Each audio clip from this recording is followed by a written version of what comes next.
네, 로마서 12장 1절부터 2절까지 말씀인데요. 우리 두 절 말씀이죠. 짧은 말씀 우리 같이 함께 합독해서 읽어보도록 하겠습니다. 그러므로 형제들아, 내가 하나님의 모든 자비하심으로 너희를 권하노니 너희 몸을 하나님이 기뻐하시는 거룩한 산 제물로 드리라. 이는 너희가 드릴 영적 예배니라. 너희는 이 세대를 본받지 말고 오직 마음을 새롭게 함으로 변화를 받아 하나님의 선하시고 기뻐하시고 온전하신 뜻이 무엇인지 분별하도록 하라. 아멘. 여러분, 로마서는 크게 두 부분으로 나눌 수 있습니다. 어떻게 나눌 수 있냐면 이 첫 번째가 1장부터 11장까지 이렇게 한 부분으로 나눌 수 있고요. 또 12장부터 16장까지 로마서 끝까지 이렇게 나눌 수 있죠. 지금 우리는 두 번째 부분에 시작되는 로마서 12장 첫 절, 1절과 2절을 오늘 함께 살펴보려고 합니다.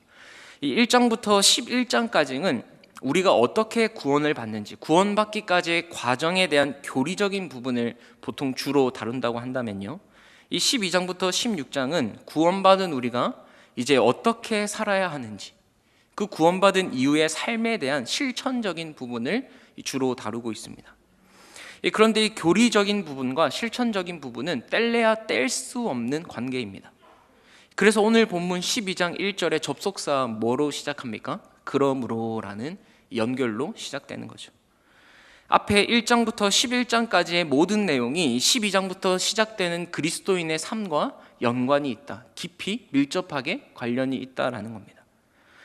여러분, 저와 여러분은 하나님의 진노를 받아 심판받을 수밖에 없는 죄인이었습니다. 그런데 그런 저와 여러분을 하나님의 주권적인 선택과 그 전적인 은혜로 우리를 의인 삼아 주셨죠. 그러니 이제 우리는 의인답게, 그죠? 의의 옷을 입은 하나님의 백성답게 그 구원받은 자로서의 합당한 삶을 살아야 한다라는 것입니다. 그래서 우리의 구원은요, 우리의 삶과 뗄래야 뗄 수 없는 관계입니다. 구원은 구원이고 삶은 삶이고 이렇게 분리할 수가 없다라는 거죠. 왜냐, 하나님이 우리에게 이루신 구원은 우리의 전인격을 변화시키는 하나님의 능력이기 때문입니다. 여러분, 복음은 하나님의 능력입니다. 근데 그 능력이 어떻게 나타나냐면 우리의 삶의 전인격을 변화시키는 능력이다라는 거예요. 그래서 구원받은 성도라면 성도의 마땅한 삶을 살아가게 되어 있습니다. 그런데 여기서 한 가지 짚고 넘어가야 할 부분이 있는데요, 이 그리스도인이 되는 것과 그리스도인으로 사는 것이 차이가 있다라는 걸 아셔야 돼요. 먼저 그리스도인이 되는 것, 여러분, 그리스도인이 되는 것, 그러니까 예수님을 믿는 것은요, 내 힘으로는 안 돼요. 그죠? 내가 예수 믿기로 결단했다, 내 의지로 내 지혜로 십자가 사건이 믿어진다, 이건 불가능합니다. 내 지식과 이성으로는 예수님이 그리스도인이 될 수가 없어요. 그리스도인이 되는 것은 내가 되고 싶어서 되는 게 아니라 전적인 성령의 역사입니다. 그러니까 성령이 오셔서 예수님의 십자가와 부활을 깨닫게 하시고 믿어지게 하셔야지 믿을 수 있는 거예요. 그러니까 믿음도 선물로 주어진다라고 성경은 얘기하잖아요. 그래서 이거를 구원의 수동성이라고 합니다. 구원의 수동성은 내가 능동적으로 뭘 했다, 구원을 얻기 위해서 뭘 했다, 내가 노력해서 성령을 받았다, 내가 노력해서 복음을 받았다, 그럴 수 없어요. 나는 아무것도 한 게 없는데 성령님이 오셔서 깨닫게 하시고 그 말도 안 되는 십자가와 부활의 사건이 믿어지게 하시는 거예요. 내 공로가 하나도 없는 거죠, 구원받는데. 그런 면에서 구원은 수동성이다라고 할 수 있습니다. 이 바울이 로마서 1장부터 11장까지 바로 이 구원의 수동성을 얘기하고 있는 거예요. 불의한 죄인이 어떻게 의롭다함을 받는지, 어떻게 죄에서 우리가 해방되어서 그리스도와 연합을 이루었는지, 이게 1장부터 11장까지의 이야기입니다. 그런데 12장부터 16장은 이렇게 그리스도인이 된 우리가 이제 어떻게 그리스도인으로 살아갈 것인가, 내 힘으로 그리스도인이 된 게 아니고 성령의 은혜로 그리스도인이 되었는데 이제 우리가 그리스도인으로 살아가야 되는데, 중요한 것이 뭐냐, 이 그리스도인으로 사는 것은 성령의 역사와 함께 나의 노력과 나의 애씀이 필요하다라는 겁니다. 근데 이 노력과 애씀은 하기 싫은 거 하듯 억지로 하는 것이 아니라 이 구원의 은혜가 너무 감사해서, 너무 감격해서 자발적으로 하나님을 사랑하는 마음으로 말씀에 순종하는 거예요. 자발적으로 나 자신을 쳐서 하나님께 복종시키는 겁니다. 마치 이런 거죠. 여러분, 연인이 사랑에 빠지면요, 누가 뭐 해달라고 한 것도 아닌데 다 해주고 싶잖아요, 그죠? 다 막 선물도 주고 싶고 뭐 챙겨주고 싶고 막 퍼주고 싶고. 그렇게 그리스도인으로 살아가는 것도 마치 그와 같다라는 거예요. 그리스도인으로 살아가기 위해 애쓰고 힘쓰는 거예요. 더 좋은 관계를 위해서 노력하는 거예요. 여러분, 이게 구원의 능동성이다라고 할 수 있습니다. 여러분, 하나님의 뜻을 이루며 살고 싶어서 세상 자랑, 세상 명예 다 버리고 내 안에 있는 죄들을 계속해서 죽이면서 하나님의 뜻대로 살려고 애쓰고 힘쓰는 역사가 언제 일어났냐? 바로 구원받은 다음에 일어나는 거죠. 이게 구원의 능동성입니다. 그래서 여러분, 바울 알죠? 사도 바울. 바울이 이렇게 얘기하죠. 자기가 가지고 있던 것들을 다 뭘로 여긴대요? 배설물로 여긴다. 여러분, 바울이 예수님 만나기 전에 가지고 있었던 게 뭡니까? 가말리아의 문화에서 배운 최고의 율법학자요, 바리새인이었습니다. 또 여러분, 바울은 난지 8일 만에 할례를 받은 정통 유대인이면서 심지어 로마 시민권도 가지고 있었어요. 여러분, 당시 스펙으로 치면은 바울만큼 위대한 사람, 사실 바울만큼 대단한 사람 찾기가 드뭅니다. 그런데 바울이 그런 것들을 다 배설물로 여긴다라고 고백합니다. 누가 배설물로 여기라고 시켰습니까, 여러분? 스스로 선택한 거죠. 예수 그리스도를 만난 이후에 진짜 복이 뭔지 아니까, 정말 가장 가치 있는 그 진짜를 발견하니까 스스로 그 모든 것을 배설물로 여기는 겁니다. 구원받은 이후에 하나님의 뜻대로 사는 것이 정말 참된 행복인 줄 알고 그 뜻을 이루고 싶어서 세상 자랑, 세상 명예 다 버리고 오직 예수 그리스도만 자랑하는 삶을 살아갔던 거예요. 여러분, 이렇게 그리스도인으로 산다는 것은요, 성령의 역사와 함께 나의 노력과 나의 애씀이 필요합니다. 성령이 역사해 주길 바라면서 나는 아무것도 안 한다? 여러분, 뭔가 우리도 그리스도인답게 살고 싶지 않습니까? 그래서 성령이 역사해 주길 바라면서 정작 나는 아무것도 안 해요. 여러분, 이건 잘못된 겁니다. 그리고 또 성령을 배제한 채 내 노력과 내 의지만으로 살아간다? 이것도 잘못된 거예요. 거듭 강조하지만 그리스도인으로 산다는 것은 성령의 역사, 성령의 은혜도 필요하고요, 그리고 동시에 내 의지를 드리는 노력도 필요한 거예요. 그래서 바울이 12장 1절 오늘 본문에 이렇게 고백하죠. 우리 함께 같이 읽어보겠습니다. 그러므로 형제들아, 내가 하나님의 모든 자비하심으로 너희를 권하노니 너희 몸을 하나님이 기뻐하시는 거룩한 산 제물로 드리라. 이는 너희가 드릴 영적 예배니라. 바울이 그리스도인으로 살아가는 것에 있어서 가장 첫 번째 뭘 얘기합니까? 예배에 대해서 얘기합니다. 영적 예배니라. 여러분, 하나님의 은혜로 거듭난 주의 백성들이 그리스도인으로 살아가는 것에서 가장 중요한 것이 예배입니다. 여러분, 우리가 그리스도인으로 살아가기 위해서 가장 중요한 것이 예배라는 사실을 꼭 기억하셔야 됩니다. 왜냐하면 우리는 예배를 통해서 그리스도인으로 살아갈 힘을 얻고요, 그리스도인이 살아가는 그 삶의 방식이 예배예요. 예배 그 자체입니다. 우리가 살아가는 삶의 방식. 그런데 바울이 여기서 내가 하나님의 모든 자비하심으로 너희를 권한다라고 하죠. 이 권한다라는 말은 문자적으로 헬라어로 보면요, 옆에서 부르다라는 뜻이에요.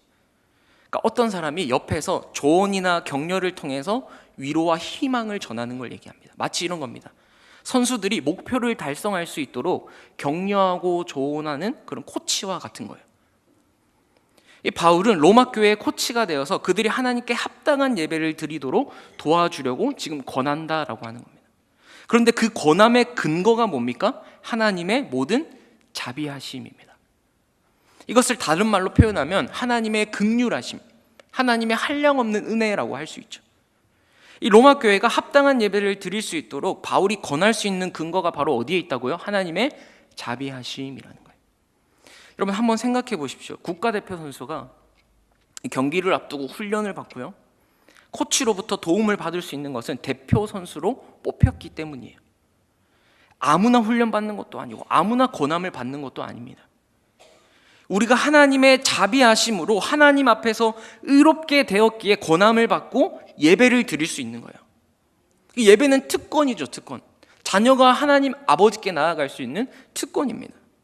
저와 여러분은 자비하심을 받았을 뿐이에요. 우리는 단지 하나님의 은혜를 받은 사람일 뿐입니다.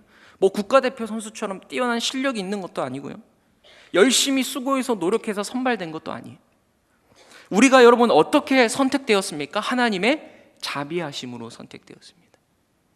우리가 내세울 것이 전혀 없죠. 그런데 그것이 우리를 예배하게 만든다라는 거예요. 하나님의 자비로 말미암아 우리가 예배드리게 되는 거죠. 하나님이 나를 불쌍히 여긴다는 그 사실, 하나님이 자격 없는 나에게 크신 은혜, 그 한량 없는 은혜로 나를 받아주셨다는 사실, 나에게 찾아오셨다는 사실, 여러분 이 사실로 하여금 우리로 하나님께 나아가 하나님을 예배하게 하는 것입니다. 그래서 여러분 예배의 시작은요 우리가 아니에요. 나 자신이 아닙니다. 예배의 시작은 하나님이 하신 거예요. 하나님의 자비가 있었기에, 하나님이 먼저 우리에게 은혜를 베풀어 주셨기에 우리에게 예배가 있는 것이고 예배가 가능한 것이다 라는 거예요. 하나님이 시작하신 그 자비에 대한 반응으로 우리가 예배를 드리는 것이죠. 그래서 우리의 예배는요 여러분 다른 종교와 다릅니다. 여러분 기독교 말고 다른 종교들 한번 보세요. 사람에서부터 시작이 돼요.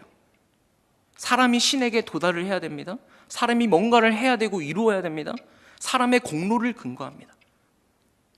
하지만 우리가 믿는 하나님은 이 나 같은 연약한 죄인이 할 수 없음을 아시고 우리에게 자비를 내려주셨다라는 거예요. 우리에게 예수님이 찾아오셨습니다.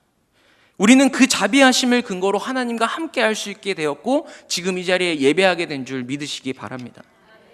그래서 여러분 우리에게 필요한 것은 하나님의 자비하심이에요. 자비하심. 계속해서 그 자비하심을 생각하고 묵상하면서 그 자비하심에 빠져 있을 때 그것이 우리의 예배를 살아있게 하는 줄 믿습니다. 하나님이 과거에 베풀어 주신 자비뿐만 아니라 현재에도, 그리고 앞으로도 변함없이 그 하나님의 자비를 기대하면서 그 자비를 계속해서 우리의 마음에 여러분 채우셔야 하는 거예요. 사랑하는 여러분, 이 복음에 나타난 하나님의 자비, 우리가 얼마나 큰 은혜를 받았는지 잊지 마시고 그것으로 우리의 마음을 채우고 그 마음으로 하나님께 예배하시기를 소망합니다. 여러분 이렇게 우리가 하나님의 자비하심을 입었다면요 이제 어떻게 해야 되냐면 우리는 마땅히 삶의 모든 영역에서 하나님 기뻐하시는 대로 나 자신을 드려야 됩니다. 그래서 1절에 계속해서 바울이 이렇게 얘기하죠. 너희 몸을 하나님이 기뻐하시는 거룩한 산 제물로 드리라 라고 해요. 여러분 여기서 몸은요 단순히 우리의 육신의 몸만을 의미하는 게 아닙니다. 우리의 육신의 몸만을 의미하는 게 아니라 우리를 구성하고 있는 인격체 전부를 얘기하는 거예요. 전인격, 지정의 모든 것을 얘기하는 겁니다. 그러니까 여러분 하나님이 원하시는 건 뭐냐? 바로 나 자신이에요. 우리 하나님은 우리가 가진 그 무엇을 원하시는 게 아니라 뭐 내 주머니에서 뭘 드리고 이런 게 원하시는 게 아니라 하나님은 우리 자신을 원하시는 겁니다. 그래서 고린도전서에 보면 바울이 이렇게 얘기하죠. 너희는 너희 자신의 것이 아니라 너희 몸에 성령이 계시고 너희 몸을 그리스도가 값으로 사셨으니 너희 몸으로 하나님께 영광을 돌리라 라고 합니다. 여러분 이게 나 자신을 하나님께 내어드리는 삶이에요. 내 삶이 내 것이 아니라 하나님의 것임을 알고 나의 모든 삶을 통해 하나님께 영광 돌리는 것, 이것이야말로 하나님이 가장 기뻐 받으시는 예배인 줄 믿으시기 바랍니다. 나의 일부가 아니라 나의 전부를 주님께 바치는 이 제단, 살아도 주를 위해 살고 죽어도 주를 위해 죽는 여러분 우리 대길교회 성도님들 되시기를 주님의 이름으로 축복합니다. 나 자신을 하나님께 드리라 라고 하죠. 드리되 어떻게 드리라 라고 말씀하십니까? 하나님이 기뻐하시는 거룩한 산 제물로 드리라라는 겁니다. 여러분 구약시대에 제물은 너무너무 중요했습니다. 이 제물에 따라서 하나님이 받으시는 예배가 될 수도 있었고요, 하나님이 받지 않는 예배가 될 수 있었어요. 그죠? 뭐 눈먼 것, 저는 것 가지고 제물이 굉장히 중요했습니다. 여러분 그러면 오늘 본문에 하나님이 기뻐하시는 제물 어떤 제물입니까? 바로 거룩한 산 제물입니다. 여러분 산 제물이라는 것은 말 그대로 살아있는 제물을 말해요. 근데 사실 잘 생각해보면요, 이 산 제물이라는 말은요 앞뒤가 맞지 않는 모순적인 말입니다. 그러니까 이런 겁니다. 뜨거운 얼음, 여러분 들어보셨습니까? 뜨거운 얼음. 얼음을 표현할 때 차가운 얼음이라고 하지 뜨거운 얼음이 어디 있어요, 그죠? 또 뭐 차가운 불꽃, 말이 안 되죠. 앞뒤가 맞지 않는 산 제물이라는 것도 그런 겁니다. 원래 제사 때 제물은요 죽여서 드리는 거예요. 그러니까 제물은 죽여진 걸 얘기하는 거거든요. 살아 있을 수가 없습니다. 하나님께 드려진 제물은 다 죽여서 바치는 제물이에요. 그렇다면 여기서 바울이 말하는 산 제물이 뭐냐? 여러분, 재물이 원래 죽는 거라고 했죠, 그죠? 근데 내가 죽어야 할 그 자리에 누가 대신 죽었습니까? 예수 그리스도. 예수님이 친히 제물이 되셔서 자신을 단번에 들이심으로 구약의 제사를 완성시키셨어요. 그래서 이제 더 이상은 제물이 필요 없죠, 그죠? 왜? 예수님이 제물이 되셔서 드리셨기 때문에, 단번에. 그래서 이제 더 이상 제물이 필요 없는데, 하나님이신 예수님이 나를 위해 친히 제물이 되셨다라는 것을 아는 성도들은요, 그 은혜에 감격해서 자발적으로 자기 스스로가 제물로 드려지기를 소망한다라는 겁니다. 여러분, 이게 산 제물이란 뜻이에요. 하나님이 제물이 되셨다는 이 말도 안 되는 은혜와 사랑을 경험한 성도는 이제 내가 주를 위해 살겠노라 결단하는 것, 여러분, 이게 산 제물입니다. 예수 그리스도가 나를 위해서 자신의 전부를 내어주신 것처럼 십자가에서 모든 물과 피를 쏟지 않으셨습니까? 자신의 전부를 주신 거예요. 그걸 아는 성도들은 이제 나도 주님을 위해 나의 전부를 드리는 겁니다. 그게 산 제물이에요. 여러분, 이렇게 산 제물로 내 삶이 하나님께 바쳐져야 하는데 앞에 수식어가 있죠. 거룩한 산 제물입니다. 거룩하다는 게 뭡니까? 구별되었다라는 뜻이에요. 원래 거룩은 피조물인 우리가 창조주 하나님과 구별되었다. 그래서 거룩은 하나님의 속성인데요, 그 하나님이, 그 거룩하신 하나님이 내가 거룩하니 너희도 어떻게 하라고요? 거룩하라. 우리도 세상과 다른 구별된 존재로 거룩하게 살아가라라는 겁니다. 이 구약시대 때 바쳐질 제물은요, 구약시대의 제사를 생각해 보면 이 제물이 아주 신중히 구별되어져야 했어요. 출애굽기, 레위기, 민수기에 기록되어 있는 이 제물에 관한 기록을 보면요, 반복적으로 나오는 말, 특징이 하나 있습니다. 그게 뭔지 아십니까? 바로 이는 여호와 앞에 거룩한 것이라는 거예요. 거룩한 것이라. 제물을 합당치 않게 만지거나 합당치 않게 먹거나 합당치 않게 다루면 죽임을 당해야 했어요. 그만큼 거룩은 죄를 용납할 수 없는, 죄와 다른 속성, 완전히 반대에 있는 속성, 거룩은 죄를 용납할 수 없는 무서운 겁니다, 여러분. 우리 로마서 6장 13절 말씀인데 함께 같이 읽어볼까요?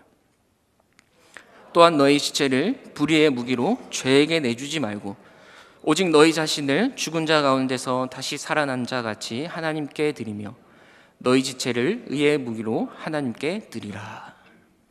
여러분, 이 말씀처럼 우리 자신을 불의의 무기로 죄에게 내주지 말고 내 삶을 의의 무기로 거룩하고 구별된 제물로 하나님께 드릴 수 있기를 소망합니다. 그러면 어떻게 우리가 우리의 삶의 전부를 이 하나님께 거룩한 산 제물로 드릴 수 있을까요? 그게 바로 오늘 본문의 2절 말씀입니다. 우리 2절 말씀 한 번 더 같이 읽어보겠습니다. 너희는 이 세대를 본받지 말고 오직 마음을 새롭게 함으로 변화를 받아 하나님의 선하시고 기뻐하시고 온전하신 뜻이 무엇인지 분별하도록 하라. 아멘. 바울은 여기서 우리가 하지 말아야 할 것과 해야 할 일을 얘기합니다. 자, 먼저 하지 말아야 될 건 뭐죠? 너희는 이 세대를 본받지 말라. 여기서 이 세대는 이 세상을 의미합니다. 세상. 그리고 본받다라는 말은 헬라어 원어로 보면요, 판으로 찍어내는 걸 얘기해요. 그러니까 같은 모양으로 만드는 거. 그러니까 직역을 하면요, 이 세상과 같은 모양으로 살지 마라. 판으로 찍어내듯이 세상과 똑같이 살지 마라, 이런 뜻입니다. 여러분, 마태복음 24장에 보면요, 예수님이 자신의 재림을 말씀하시면서 노아 시대 사람들이 살아가는 방식에 대해서 얘기합니다. 마태복음 24장 37절 39절인데요, 노아의 때와 같이 인자의 임함도 그러하리라. 홍수전에 노아가 방주에 들어가던 날까지 사람들이 먹고 마시고 장가들고 시집가고 있으면서 홍수가 나서 그들을 다 멸하기까지 깨닫지 못하였으니 인자의 임함도 이와 같으리라. 여러분, 38절 한번 다시 띄워주시겠어요? 보시면요, 홍수 바로 직전에 노아가 방주에 들어가는 그날까지, 그 순간까지 사람들이 뭐 했다고요? 먹고 마시고 장가들고 시집갔다. 이게 무슨 말이냐면 일상성에 빠져 있는 거예요. 그러니까 사람들이 하나님의 말씀에는 안중에도 없고 그저 하루하루 살아가는 일상에 빠져서 먹고 마시고 즐기는 삶이 인생의 목적이 되었다라는 겁니다. 지금 우리로 치면 이런 거죠. 우리 고등학생 애들한테 얘들아 너 왜 공부하니? 라고 물어보면 잘 먹고 잘 살려고요. 좋은 대학 들어가서 성공해야죠. 또 대학 청년들한테 왜 취업을 준비합니까? 물어보면 좋은 직장 들어가서 좋은 차 타려고요. 좋은 차도 사고 내 집 하나도 장만해야죠. 이왕이면 뭐 한 번 사는 거 잘 먹고 잘 누리고 잘 살아야죠. 또 중년의 부부들에게 왜 그렇게 열심히 사십니까? 우리의 뒷바라지 시켜가지고 좋은 교육 시켜주고 성공시켜야죠. 결혼할 때까지 시집장가 보낼 때까지 열심히 뒷바라지 해야죠. 그리고 제 노후도 준비해야죠. 여러분, 이게 세상 사람들이 살아가는 인생이에요. 여러분, 처음부터 태어나서 그렇게 살다가 죽는다고 생각해 보세요. 얼마나 안타깝습니까? 내가 살아가는 진정한 목적도 모른 채 그저 하루하루 잘 먹고 잘 살기 위해, 성공을 위해 열심히 달려갑니다. 인생의 종말, 세상의 종말이 내 코앞에 있다는 사실을 모르고요. 아니, 알려줘도 별 관심이 없어요. 인생의 종말, 내 앞에 종말이 곧 온다라고 해도 별로 관심이 없습니다. 그래서 바울이 구원받은 너희는 그런 세상의 삶을 똑같이 살지 말라는 거예요. 너희들은 먹고 마시는 것조차도 하나님의 영광을 위해서 해야 된다. 자녀들을 교육시키는 이유와 목적도 이 아이를 통해서 하나님의 영광이 드러나도록, 하나님의 사람으로 세워지도록, 주님 다시 오실 길을 예배하는 세례 요한과 같은 자로 세워지도록 교육해야 된다. 여러분, 그러니까 세상과 완전히 다른 겁니다. 그런데 교회 다니고 예수 믿는 사람들도, 심지어 교회 직분자라고 하면서도 그 삶 속에 하나님은 하나도 없는 거죠. 다 먹고 마시고 시집가고 장가가고, 그것이 인생의 목적이 되어서 구원받은 성도들도 그렇게 산다라는 거예요. 여러분, 이 세상을 본받지 말고 살아가시기를 주님의 이름으로 축복합니다. 세상과 똑같이 세상의 방식으로 살아가는 것이 여러분 얼마나 허무하고 어리석은 삶인지를 누구보다 잘 알지 않습니까? 저와 여러분은 진정한 행복을 알고 진정으로 복된 삶이 무엇인지 아는 자들입니다. 믿으십니까? 아멘이십니까? 그러면 그 아는 대로 말씀 안에서 살아가시기를 주님의 이름으로 축복합니다. 여러분, 계속해서 우리가 이 세대를 본받지 말라. 자, 해야 되지 말아야 될 거 본받지 말라. 그러면 뭘 해야 되느냐? 자, 2절을 다시 보시면요, 변화를 받아 하나님의 선하시고 기뻐하시고 온전하신 뜻이 무엇인지 분별하도록 하라 합니다. 자, 여기서 변화를 받아라는 표현은 성경에 총 4번 나오는 표현이에요.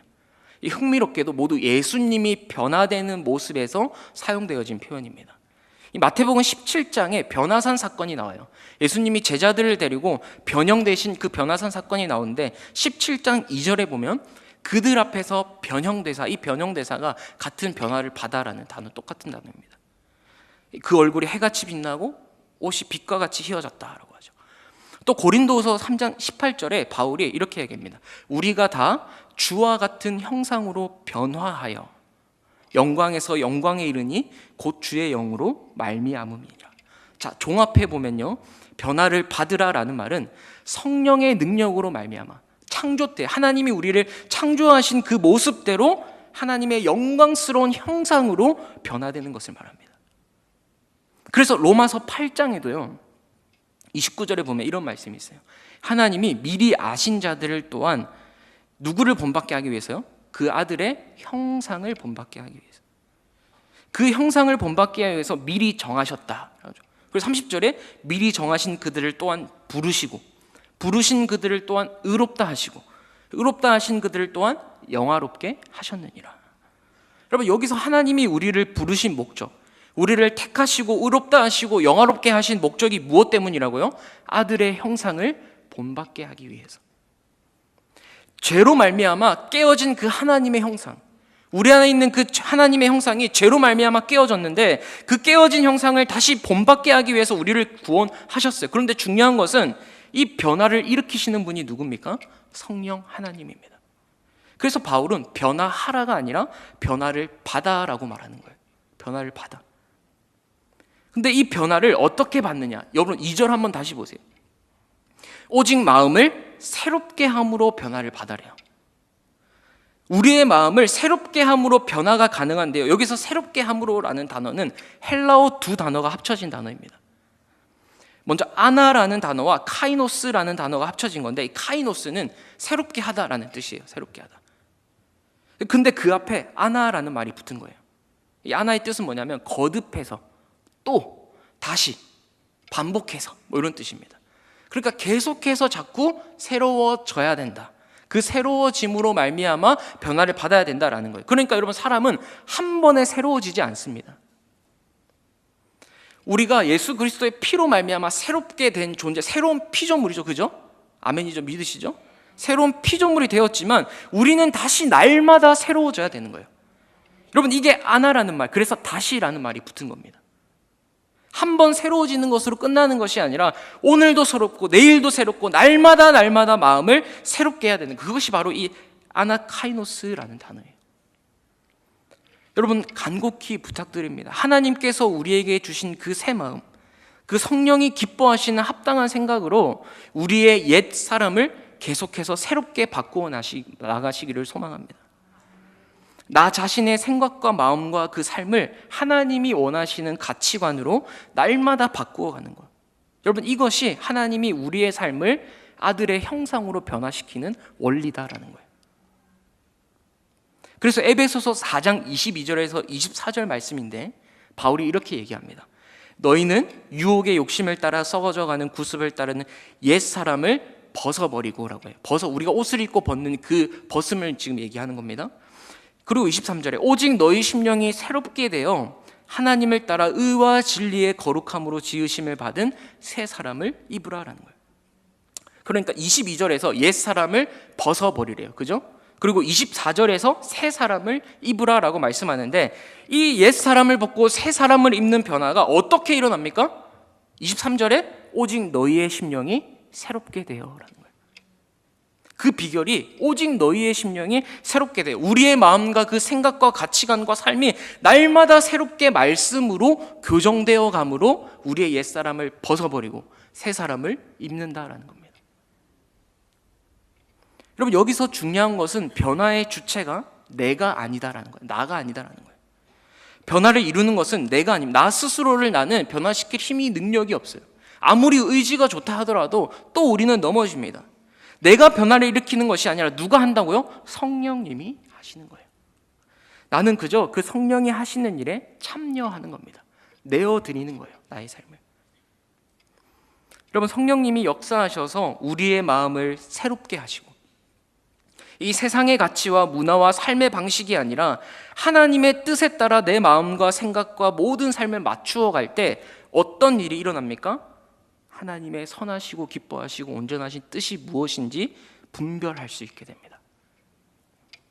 우리가 성령의 능력으로 말미암아 아들의 형상을 본받는 자로 변화되어지는데, 이 변화는 한 번이 아니라 날마다 우리를 새롭게 하면서 그 그리스도의 형상을 이뤄 나가는데, 여러분, 그렇게 변화를 받아서 뭘 해야 됩니까?